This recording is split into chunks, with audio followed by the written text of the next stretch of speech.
We arrive at Ghani Police Headquarters, the scene of the Dr. Afia Siddiqui drama. There are US soldiers and private security guards hanging around, but to our amazement, we are allowed into the very cell where she was shot.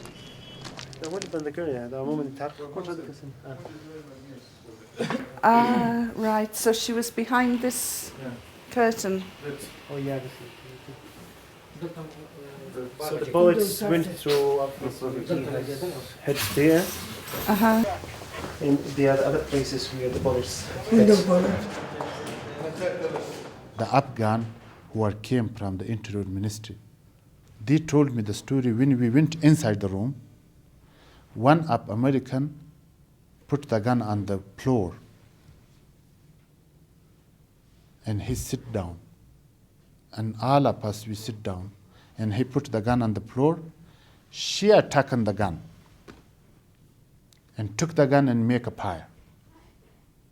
And there was another soldier of ISAF troop. He shot her.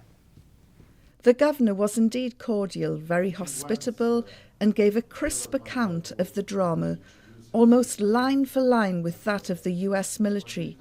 But not everyone shared his view or recollections.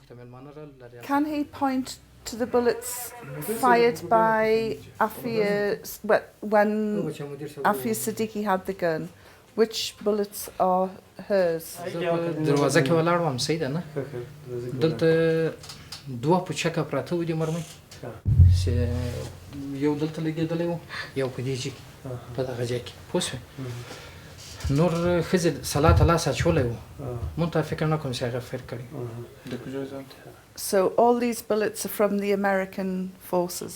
دا چې مرمۍ دي دا هغه دي چې په مقابل کې امریکایي ځواکونه استعمال کړي. بیا دا راغی ما ته یې ویلې چې په دې حالت کې موږ ناست یو ویل دوستان رال قوه ائتلافیات دوی غواړي چې دې ښځې سره وګورو اجازه ورکوئ که نه دوی تقریبا 12-14 نفر وو ما درته ویل چې راځي دي نو هغه ایتان هم ناست وو جنرال ته مې ویل چې دې خلکو ته یې وایي راځي ده چې را داخل شو خبره پکې تېره نه وه پرده کش شوه دا یو نفر ته دی پردې شاته تېر شو دې قوه دا چې شاته تېر شو بس نور نیم پېښه انډیواله پیر وشو چې پیر وشو زه هر سړي اوس منډه کوله ما د کوچ نه ځان وارته و. What did you think about her state when you saw her? Did she look as though she was drunk or drugged or intoxicated, or did she seem very lucid? No, I don't think that there were some other things, and she didn't look like to be abnormal, or she had drink, or she is this. And the same time she was... And she looked like that when you saw her, because that isn't normal. I don't know why she looks like this. She had lost her weight. She didn't sleep very well in the past few weeks, or she didn't get good food. I don't know about this. So she didn't look normal? I don't know. چې یا فرضاً مواد مخدر استعمال دی صحیح ده یا نظارت لاندې وه د شکنجې لاندې وه یا مواد مخدر استعمالول او یا ښه کلکه د نظارت لاندې وه په هر ځای کې چې وه که په بګرام کې وه او که په امریکا کې وه. Were you surprised when she emerged in New York facing charges for an alleged crime that had been committed in your district? No, that's the crime is crime, and the justice is justice. But the crime was committed in Afghanistan. She is Pakistan, and now she is being tried in New York. And I don't know exactly, and I didn't concerning about these things too much, and that's good anyway. The bad people should go to the court. In your country, when a crime has been committed to the justice. Yes, but you don't expect someone... I think she's almost a shared target between Afghanistan government and ISAF troop. So the American shooting brought an end to your investigation because you felt you were have got further?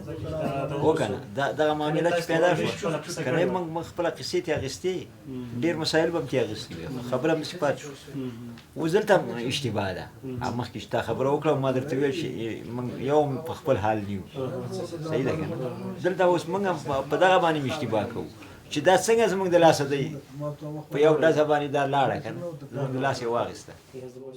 It is now clear to me that Afia Siddiqui only survived the shooting because Afghan police insisted on immediate hospital treatment.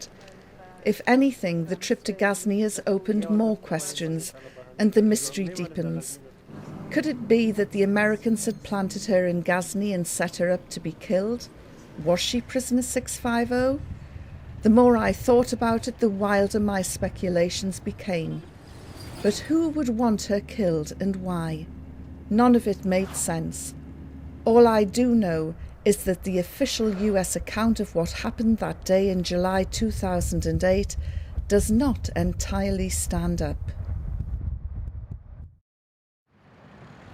The US military's media department is still refusing to give me access to Bagram and are insistent that there are no women or children there.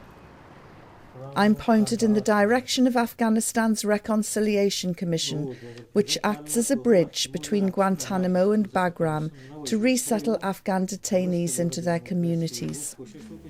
How many ex-detainees have come through the doors of your commission?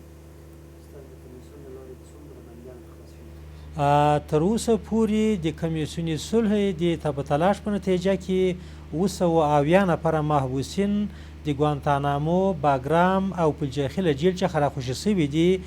محمد خان he is Kuchi dite Kuchi Kuchi? Yes. A nomad? Nomad, yeah, nomad. And how old is he?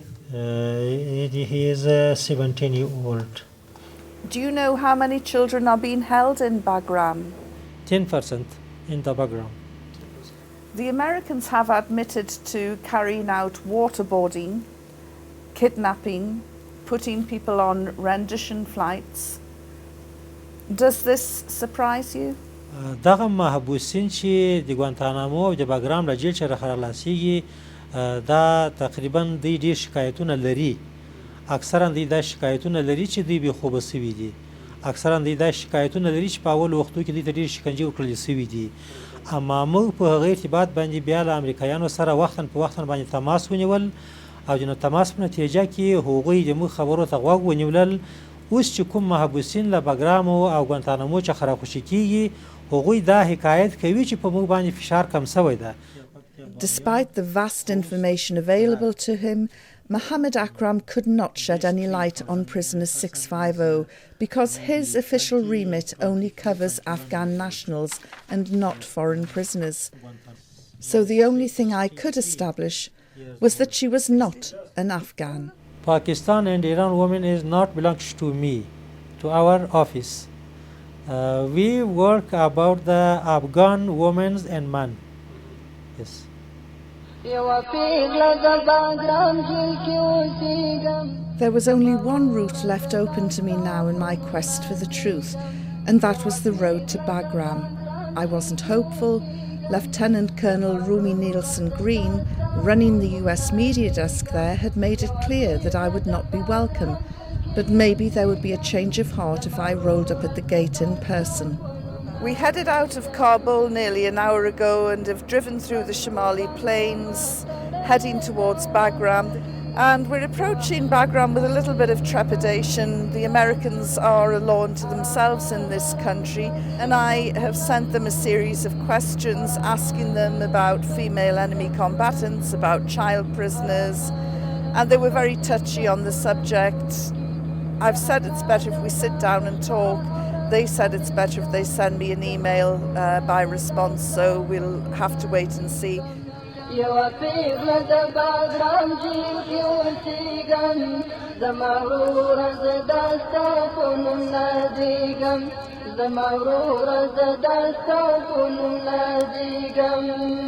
My name's Yvonne Ridley. I work for Press TV. I know this is the media, yeah. I suppose the reception myself and filmmaker Hassan Ghani received when we arrived was predictable. We weren't welcome, and dozens of armed Afghan guards protecting the US base made this fairly clear. Ban. Well, this is interesting, isn't it? Lots of Afghans, but not an American in sight. Eventually, a US soldier did come out to tell us face to face the media team had nothing to say.